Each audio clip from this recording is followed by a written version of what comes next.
बिस्मिल्लाहिर्रहमानिर्रहीम। अस्सलामु अलैकुम। डॉक्टर इसरार अहमद की किताब बयानुल कुरान सूरत अल-बकरा की आयत नंबर 121 की तफसीर। अल्लज़ीना आतैनाहुमुल किताबा यतलूनहु हक्का तिलावतिही। वो लोग जिन्हें हमने किताब दी वो इसकी तलावत करते हैं जैसा कि इसकी तलावत का हक है। इस पर डॉक्टर इसरार अहमद कहते हैं कि मैंने अपने किताबचे मुसलमानों पर कुरान मजीद के हकूक़ में बहस की है कि तिलावत का असल हक क्या है।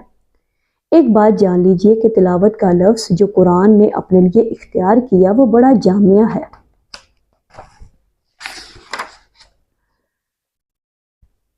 यानी पढ़ना, और यतलू किसी के पीछे पीछे चलना यानी फॉलो करना।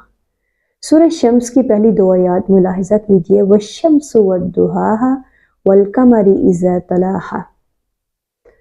कसम है सूरज की और उसकी धूप की, और कसम है चांद की जब वो इसके पीछे आता है।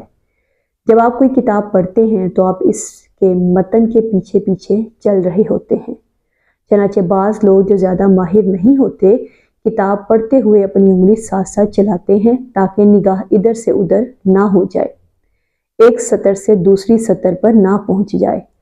अल्लाह ताला की तरफ से नाजिल करदा किताब की तलावत का असल हक ये होगा कि आप इस किताब को फॉलो करें, इसे अपना इमाम बनाएं, इसके पीछे चलें, इसका इत्तबा करें, इसकी पैरवी करें। जिस तरह हम दुआ करते हैं कि ए इसे मेरे लिए इमाम और रोशनी और हदायत और रहमत बना दे। अल्लाह ताला इस कुरान को हमारा इमाम उसी वक़्त बनाएगा जब हम फैसला कर ले कि हम इस किताब के पीछे चलेंगे।